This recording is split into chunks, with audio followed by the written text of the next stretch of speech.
Assalamualaikum warahmatullahi wabarakatuh dan selamat pagi semua. Untuk video kali ini, kita akan sambung kuliah kita yang sebelum ni, iaitu pada topik yang kedua, topik bagi asas subjek asas statistik dan penyelidikan. Okey, untuk topik yang kedua kita berhenti setakat rajah, graf dan plot hari itu kan. Sekarang ni kita boleh sambung pada subtopik asas penyelidikan. Okey, dalam asas penyelidikan ni kita akan belajar konsep penyelidikan dan juga definisi bagi penyelidikan tu. Lepas kita akan belajar tujuan penyelidikan dan juga etika semasa membuat penyelidikan. Okey, untuk asas penyelidikan ni memberi kita satu pengetahuan dan kemahiran yang kita perlu bagi membantu kita untuk membuat keputusan dalam sesuatu masalah yang kita hadapi. Senang cerita, penyelidikan ni adalah membawa maksud pengumpulan data. Okey, masa awak penyelidikan, pengumpulan data ni adalah sebahagian daripada hala tuju masa depan yang dilakukan oleh awak sebagai seorang penyelidik. Contohnya, awak buat penyelidikan tu, segala data yang kumpul tu adalah salah satu. Bila awak kumpul data tu, nanti awak boleh nampak dari situ apa yang awak nak capai masa akhir penyelidikan awak nanti tu. Okey, sebagai contoh, saya bagi contoh penyelidikan. Ada seorang guru ni, dia nak buat penelitian semula masalah pendidikan yang dia dapati masa mengajar. So sekarang ni dia nak buat satu penyelidikan di mana dia boleh dapat meningkatkan keupayaan dia dekat sekolah dan juga dapat meningkatkan pencapaian para pelajar yang diajar. Itu adalah satu contoh penyelidikan. Contoh penyelidikan lain adalah contohnya kalau awak buat bisnes, lepas tu awak dapati awak punya bisnes bulan tu sangat menurun ataupun rugi, awak mengalami kerugian. So macam mana awak nak meningkatkan lagi awak punya bisnes, nak meningkatkan, nak mendapat keuntungan lah.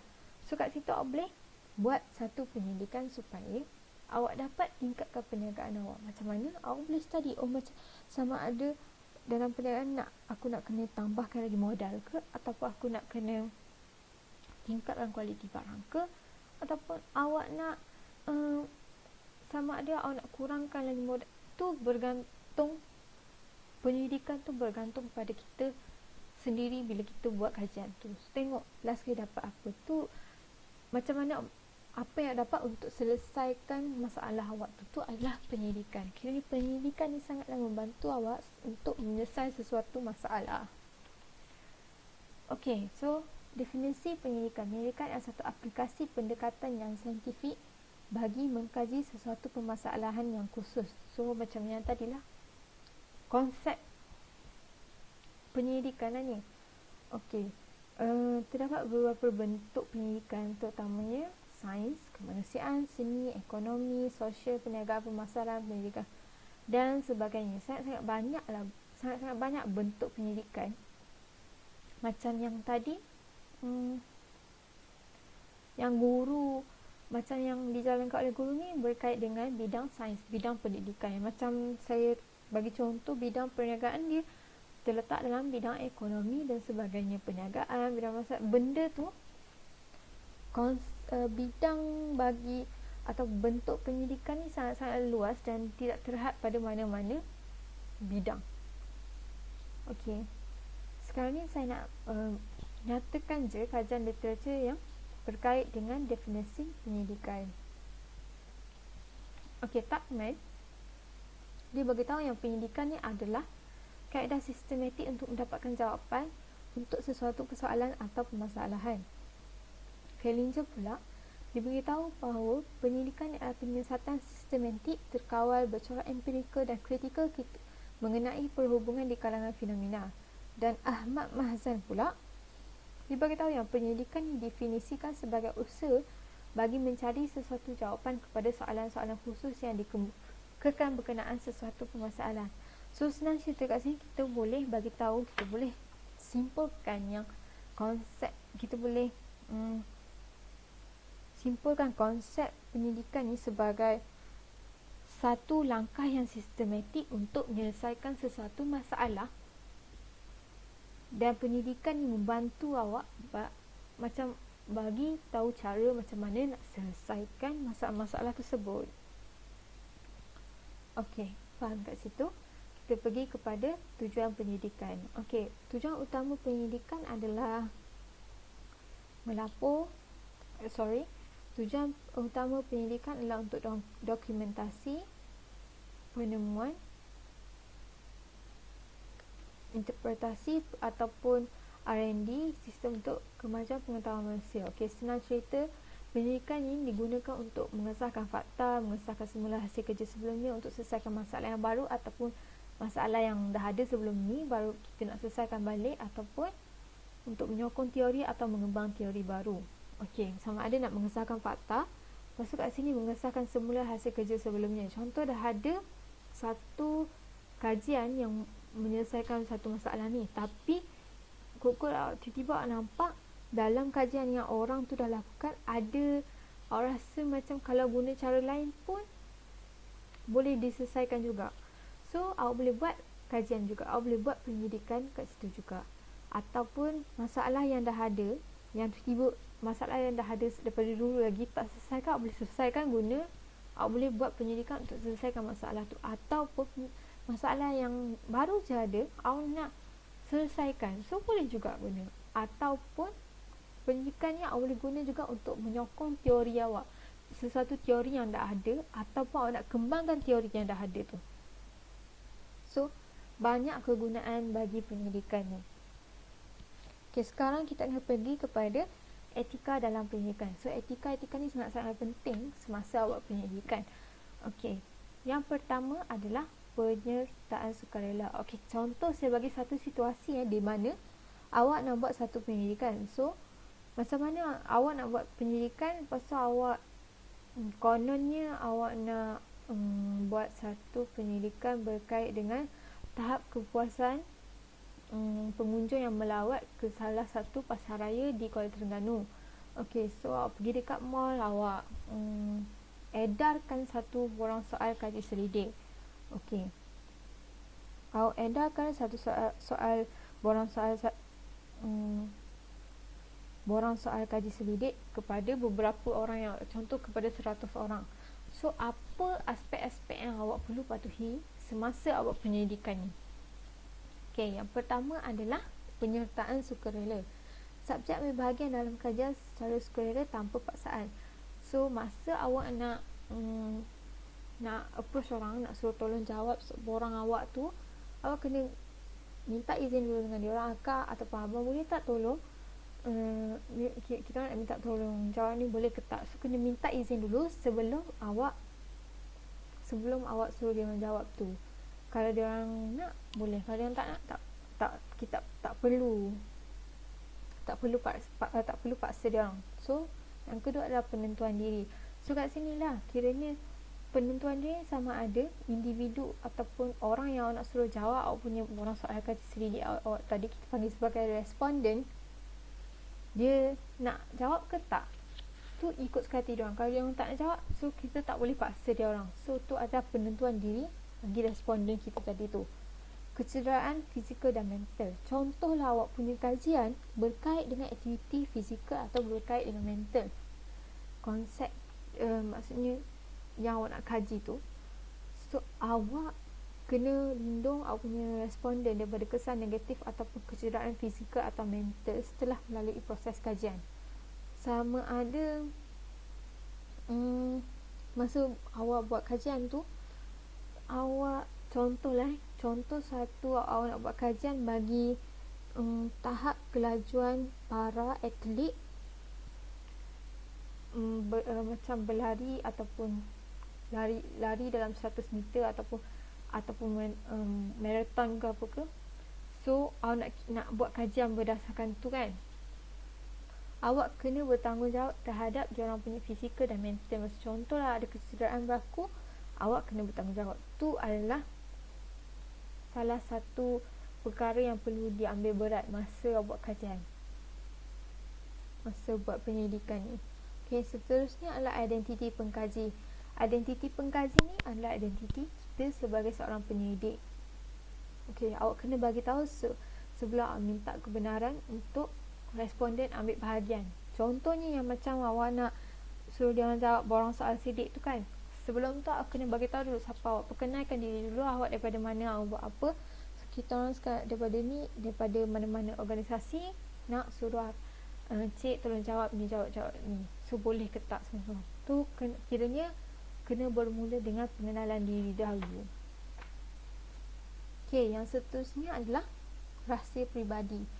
Okey, perlu pengkaji iaitu penyelidik perlu menjaga rahsia peribadi yang diberi oleh responden. Contoh dalam borang soal kaji selidik tadi tu ada maklumat pengkaji, nama, lepas tu nombor telefon ataupun berkait dengan maklumat peribadi responden tadi tu. Maklumat-maklumat yang kita tak boleh beritahu orang. Maksudnya simpan sebagai penyelidik, kita kena simpan, jangan beritahu orang. Even dalam lepas awak buat kajian tu, misal buat kajian ataupun awak nak dokumen punya kajian tu, awak tak boleh, awak kena jaga, awak tak boleh bagi tahu akak yang contoh Sahira dia jawab untuk soalan ni macam ni, awak tak boleh bagi tahu macam tu. Kiranya awak tak boleh bagi tahulah rahsia-rahsia dia. Senang cerita, maklumat peribadi tidak dibenarkan diberitahu atau dibocorkan mana-mana pihak luar daripada dalam penyelidikan awak ni. Okey. Seterusnya, ketanpa-namaan. Segala maklumat yang dibekalkan oleh subjek perlu dirahsiakan identiti pembekal maklumat tersebut. Contoh, lepas awak buat soal kaji selidik tu, awak nak simpulkan semua kan, berapa orang jawab ni, lepas tu awak nak buat satu kesimpulan. So bila awak buat kesimpulan tu, nanti awak beritahu, oh Sahira jawab untuk soalan ni macam ni. So Sahira dia jawab dia berapa persen, Ali jawab berapa persen. Tak boleh macam tu, sebabnya kena rahsiakan identiti dan segala maklumat yang dah diberi oleh responden awak tu. Tu kita panggil sebagai aspek ketanpa-namaan. Okey, lepas tu maklumat sulit. Maklumat yang diberikan oleh responden harus dirahsiakan. Okey, segala maklumat yang diberi oleh responden, awak tak boleh beritahu siapa-siapa. Kiranya awak yang buat kajian tu, awak kena maklumat kajian semua tu bergantung kepada penyelidik sahaja, tak boleh bagi kepada orang luar. Okey, pembelotan. Okey, berlaku apabila data dijanjikan sebagai sulit pengkaji dikemukakan kepada orang ramai. So tadi akhirnya maklumat yang sepatutnya sulit awak pergi sebarkan kepada orang ramai. Yang tu tak boleh. Lepas tu mengaburi mata dan fikiran. Merujuk pada kes di mana pengkaji tidak beritahu tujuan kajian dan maklumat kajian sebenar secara sengaja beritahu maklumat palsu atau sengaja. Okey, ada satu kes di mana dia soal masa buat penyelidikan ni, aspek mengaburi mata dan fikiran ni sangat dilanggar oleh penyelidik. Sebagai contoh, ada satu kes di mana dia orang bagi borang soal selidik untuk orang jawab, untuk orang awam jawab. Kemudian maklumat-maklumat dalam borang soal selidik tu diisi oleh orang-orang awam kan. Tapi maklumat tu dia orang guna untuk guna masa untuk guna dalam program untuk scam orang macam tu. Kiranya dia ambil balik maklumat yang diisi oleh orang-orang awam tu untuk scam orang balik. Kiranya dia nak guna untuk tujuan lain, bukan tujuan yang ada dia beritahu dalam borang soal selidik. Sebab tu dalam borang soal selidik wajib tulis tujuan apa kajian awak. So kalau ada juga kemungkinan dia orang guna, dia just menipu je dalam borang soal selidik tu. Dia cakap awak kena cakap dalam borang soal selidik tu untuk buat kajian pelajar macam ni, tapi sebenarnya dia guna untuk tujuan yang lain. Tu dikira mengaburi mata dan fikiran. Aspek tu dilanggar. So maksudnya salah lah, tak boleh buat lah macam tu. Lepas tu hak cipta. So hak cipta ni pun sangat-sangat penting. Contohlah borang kaji soal selidik tu awak ambil daripada orang lain, bukan buat sendiri. Maksudnya awak kena dapatkan kebenaran daripada tuan asal bagi borang soal selidik tu, barulah dikira hak cipta ni awak tak langgar. Maksudnya awak dah minta kebenaran daripada pemilik tu kan. So awak tak langgar lah orang lain punya. Orang kiranya tak langgar, kita panggil sebagai copyright lah. So contoh bahan yang awak guna untuk buat kajian tu, yang orang punya, awak kena minta izin daripada orang tu sendiri, orang tu tuan punya bahan tu, barulah hak cipta ni awak macam patuh, aspek hak cipta awak patuh. Okey, itu sahaja untuk etika pendidikan.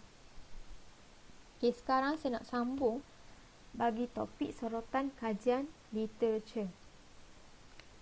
Okey, sorotan kajian ni ataupun literature satu sel penyelidikan yang diterbitkan atas topik yang tertentu. Biasanya penulisan ilmiah bagi sorotan kajian ini terdapat dalam jurnal, monograf, buku akademik dan laporan penyelidikan. Okey, tujuan sorotan kajian ini beri peluang kepada penyelidik untuk mempelajari daripada pengalaman orang lain di samping memperbaiki kaedah yang digunakan oleh penyelidik terdahulu daripadanya. Okey, contohnya sorotan kajian ni maksudnya contoh awak ada orang buat kajian yang awak nak buat. So awak nak buat kajian. So macam mana? Sebelum awak buat kajian, awak nak buat satu penyelidikan. So masa awak buat satu penyelidikan tu, awak mesti nak refer mana-mana rujukan kan. So antara rujukan-rujukan yang awak boleh refer adalah jurnal, monograf, buku akademik dan laporan penyelidikan. So benda ni kita panggil sebagai sorotan kajian. Okey, tujuan kita tujuan kita buat sorotan kajian ni adalah untuk penyidik kita ni, sebagai penyidik yang nak buat penyelidikan ni, belajar macam mana orang lain buat kajian yang kita nak buat. Kemungkinan kita nak buat kajian yang orang lain dah pernah buat kan, kita nak perbaiki dia punya, orang yang dulu-dulu punya buat kajian kita nak perbaiki jadi lebih baik lagi. So bila kita guna sorotan kajian ni, maksudnya penulisan ilmiah ni, kita boleh, bila kita guna sorotan kajian ni, kita boleh belajar macam mana dia orang dapat macam mana dia dapat selesaikan masalah ni. So dia orang guna kaedah apa untuk selesaikan masalah ni. So daripada kaedah dan pengalaman-pengalaman yang awak belajar daripada orang lain tu, daripada sorotan kajian tu, awak boleh perbaiki kaedah yang dia orang guna tu menjadi lebih baik lagi ke. So tu adalah salah satu kegunaan bagi sorotan kajian ni. Biasanya kertas penyelidikan yang terdahulu ni kita rujuk dalam ayat atau perenggan sebagai nama penulis ataupun tahun. Pada bahagian rujukan yang terdapat nama penuh penulis, tahun terbitan, tajuk kertas penyelidikan, tempat pengeluar dan muka surat jurnal. Biasanya kita nak tengok, nak rujuk kertas penyelidikan ni biasanya ada pada nama penulis, lepas tu nama pada tahun yang jurnal tu diterbitkan ke, ataupun nama tajuk kertas penyelidikan kita tu, tempat pengeluar atau muka surat jurnal. Okey, contohnya macam kat sini, kajian literature. So ni adalah sorotan kajian. Ni takmen ni adalah seorang kiranya seorang yang buat kajian, dia beritahu apakah penyelidikan tu. Kalinger ni pun macam tu juga, Ahmad Mahzan ni pun macam tu juga. So kat sini dia beritahu nama dan juga tahun bagi orang yang jumpa ataupun orang yang beritahu maksud penyelidikan ni. So tu kat situ ada salah satu sorotan kajian yang kita boleh tengok lah. Okey, so sekarang saya nak terangkan sikit macam apa tu peranan kajian literature. Okey, yang pertama, untuk jelaskan kepada pembaca apa yang diketahui dan apa yang belum diketahui berkenaan topik yang dipilih. Okey, so contoh kita nak buat satu penyelidikan, so kita boleh beritahu lah kat orang even apa yang orang dah pernah bagi tahu, orang dah tahu, dan apa yang orang belum tahu lagi berkenaan apa yang kita nak selidik tu. So itu adalah kajian peranan dia. Peranan yang kedua adalah nak jelaskan ataupun mendefinisikan istilah-istilah yang kita guna dalam kajian. Macam tadi kita nak tahu istilah ataupun definisi bagi penyelidikan kan. So kita cari maklumat, kemudian kita dapat tahu yang yang takmen tu dia bagi tahu yang definisi penyelidikan tu adalah kaedah statistik bla bla bla. So kita boleh guna sorotan kajian ni untuk kita tahu apa definisi atau istilah-istilah yang kita tak reti, kita tak tahu, so kita boleh cari. Okey, seterusnya adalah untuk menilai dan memilih teori, hipotesis dan kaedah analisis yang sesuai. So berdasarkan paper atau berdasarkan kertas-kertas pendidikan yang awak cari, yang awak baca, awak dapat tengok ataupun awak boleh pilih yang mana teori yang elok untuk digunakan untuk selesaikan awak punya masalah tu, manakah kaedah yang elok untuk selesaikan masalah awak tu. Okey, lepas tu seterusnya untuk berikan sempadan kepada soalan penyidikan atau masalah yang dikaji. So berdasarkan kertas penyidikan atau penyidikan yang orang yang sebelum dah kaji, awak boleh limitkan kat mana awak punya, sampai mana awak boleh menyelidik. Kiranya awak dah ada sempadan dia tu, dalam aspek mana awak kena boleh fokuskan untuk penyidikan awak tu. Okay, untuk seterusnya adalah memahami penemuan awal yang kadang-kadang bercanggah. Ada kemungkinan bila awak guna sorotan kajian yang awak akan dapat punca ataupun macam penemuan awal bagi masalah awak tu. Ada kemungkinan masalah awak tu dah pernah menjadi masalah yang orang-orang daripada dulu yang nak selesaikan, orang dulu pernah nak selesaikan. So kat situ boleh cari, masalah ni sebenarnya bermula daripada dulu lagi. So orang yang dulu tu guna kaedah apa untuk selesaikan masalah tu. So sekarang ni awak juga boleh cari kaedah yang baru untuk selesaikan masalah yang sama yang orang dulu selesaikan tu. So yang seterusnya adalah menjadi asas atau batu tanda untuk perbandingan penemuan. Kira contoh awak selesaikan satu masalah, orang yang sebelum ni dah buat, dia guna kaedah A, lepas tu untuk masalah yang sama awak guna kaedah B yang terbaru. So awak boleh bandingkan daripada situ, kaedah mana yang lebih baik, kaedah awak ke kaedah orang yang dulu buat tu lagi elok. So kat situ boleh banding. Okey, sekarang sambung untuk contoh-contoh sumber kajian literature.